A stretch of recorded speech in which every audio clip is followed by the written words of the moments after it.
Anong mensahe ang kailangang marinig ng mga Libra? Mula sa July 21 to 27, 2024. Weekly reading nga pala to. Pwedeng nangyayari na o mangyayari pa lang. Kung hindi man mag-resonate sa inyo itong maging reading o tumama, baka mag-resonate o tumama sa someone na malapit sa inyo o kakilala nyo mismo. Baka may lumabas na gender mamaya. Ngayon, kung hindi fit sa sitwasyon nyo, pero yung mismong reading ay tumutugma sa sitwasyon nyo, pwera lang yung gender, wag nyo napansinin yung gender. Okay? May case kasing ganun may mga nababasa kong comment na hindi tumutugma yung gender, pero yung sitwasyon tumutugma sa kanila. Ano pa ba? Pwede namang gawin nyo na lang masculine o feminine yung energy, di ba? Yung gender. O gawin nyo na lang extrovert yung masculine at introvert naman yung feminine. So, kayo nang bahala. Okay? So, magsimula na tayo.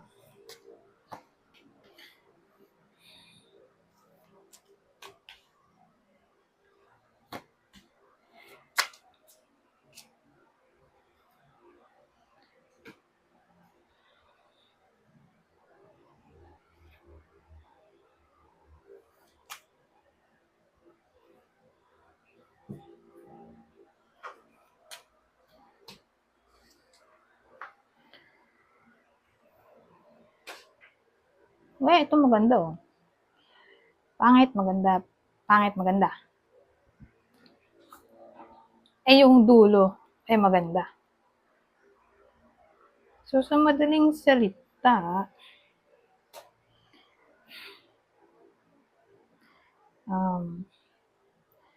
sa linggong ito, yung iba sa inyo ay maaring mag-procrastinate kasi energy to So, pag wala kang energy, di parang lazy. Di ba? Parang ka nagpo-procrastinate. At nangyayari na to dahil ito nauna So, kung ganun ang sitwasyon, ito, for some reason, magiging masaya yung iba sa inyo.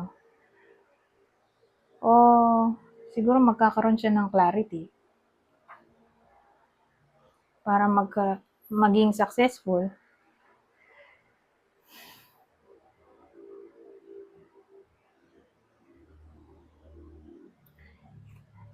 Ang tingin ko kaya lang naman siya nagpo-procrastinate dito o sabihin natin kaya ganun. Parang tamad na tamad siya. Hindi niya kasi kasundo yung mga ka-workmate niya o yung kasama niya sa trabaho. Sabihin naman natin di naman niya literally katrabaho pero nakakasama niya doon sa trabaho. Kasi parang di sila close ng mga tao sa workplace. Yung lugar na pinagtatrabahuhan niya. O kung saan siya nag-earn ng money. Parang di niya kasundo. So, pag ganun, mahirap nga mag-work pag di mo kasundo yung mga tao sa paligid mo. Diba? Pero don't worry, dahil nandito na ang Chariot. Parang success card to diba? The Sun at Chariot.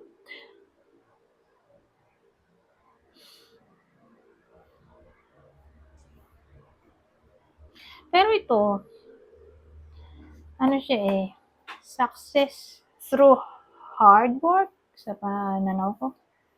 Doon ka ma-recognize. Ito, kahit wala kang gawin, talagang mapalad ka na. Magiging magiging successful ka. Parang gifted ba? Blessed.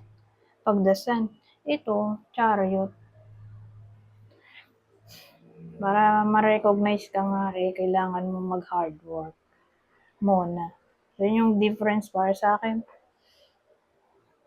Yun pala nakalagay hard work and focus.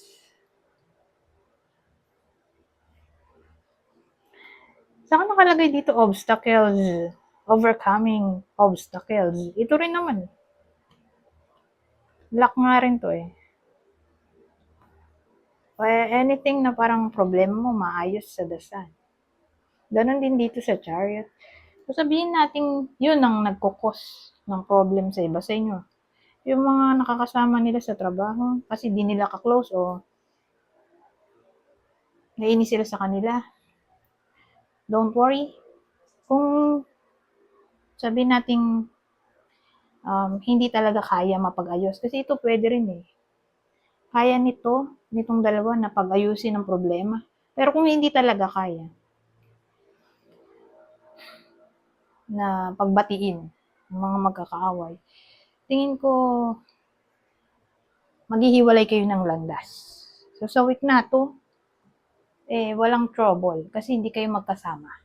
O hindi nyo mapapansin ng isa't isa for some reason. So ganun. Anyways, punta tayo dito. Libra reading to, remember. Baka malimutan ko. Libra. Ito talaga, itong card na to, kahit anong gawin ko. Mula Aries hanggang ngayon, isa lang yata yung zodiac sign na hindi ito lumabas. Pero halos lahat lumabas yan. Weird.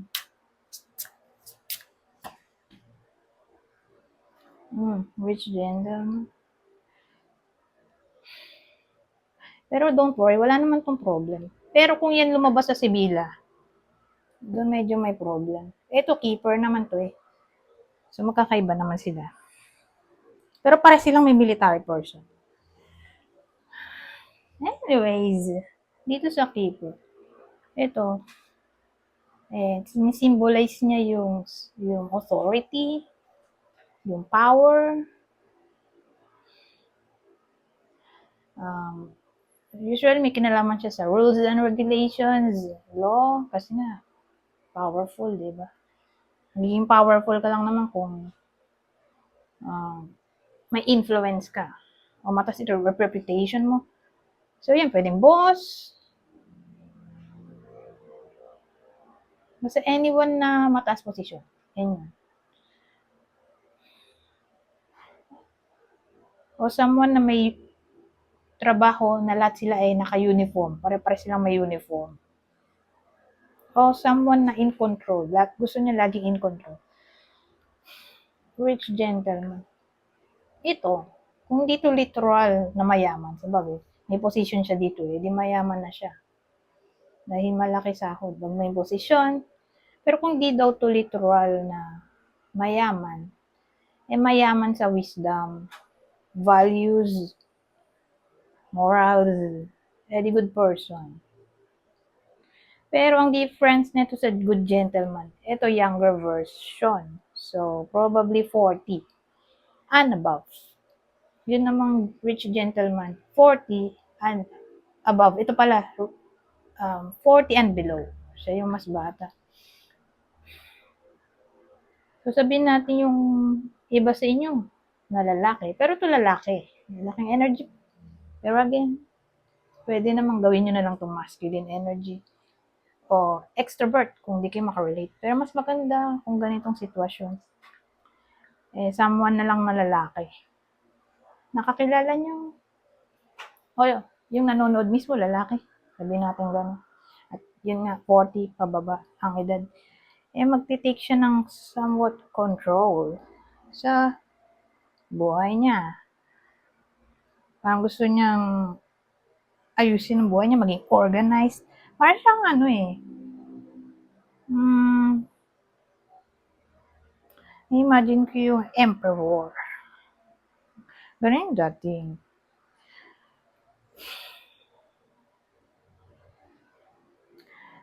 Ano pa ba?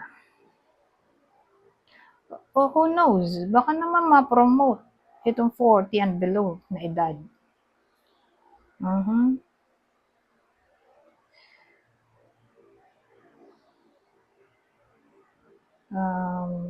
O sabihin natin magiging somewhat disciplined siya. So, kung di man kayo to, baka someone nakakilala nyo o malapit sa inyo. Ayun nga, maging disciplined o makahiligan niya ang sports.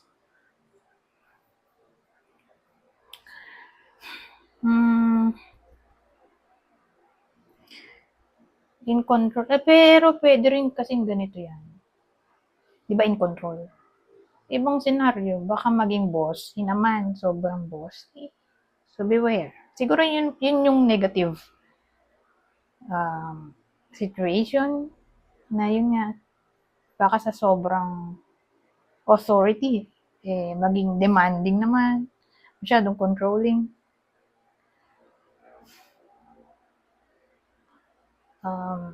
Bossy. In general.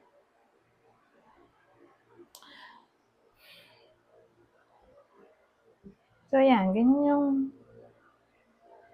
dating dito. O pwede rin maka-encounter yung iba sa inyo na lalaki. Whether kayo mismo to o ito yung kakilala nyo na malapit sa inyo. Baka ma-encounter nila yung someone na nasa military. O police, navy, government official. Baka makausap nila o ma-encounter nga sa linggong ito. Basta someone na nasa law. May involvement sa law. Politiko, lawyer, anong isip? Teacher. Sabihin natin yung teacher yun yung dinidiscuss niya. Subject niya, law. Di ba? Pwede rin. Anyways, ito na ang huli. True love. Basahin ko na lang. Madali naman ito intindihin. True love comes when you least expect it. Wow. So, yung iba sa inyo ay makakatagpo daw ng true love nila kung single. So, yung mga single ito ang abangan na true love. Baka may mamit sila. At yun na siguro yung true love nila. OMG. So, beware. Ngayong linggo, July 21 to 24, abangan na natin. Baka nga may mamit yung iba sa inyo. Lalo't hindi pa dumarating. Spiritual. Your spiritual journey is beginning. May true love na may spiritual journey to. Di soulmate na to. Twin flame. Kaya na yun sigurong darating. Para sa iba sa inyo, lalo na kung single nga at di pa namimit. Kasi pag daw natagpuan nila tong someone new, na ma-encounter ng iba sa inyo ngayong week, na hindi pa nga nadating, makaka-encounter pa lang, mabubuksan ang isipan ng iba sa inyo tungkol sa spirituality. So, inisip ko, twin flame, soulmate, connection to, o past life connection. Anyways, hanggang dito na lang. Goodbye. For now.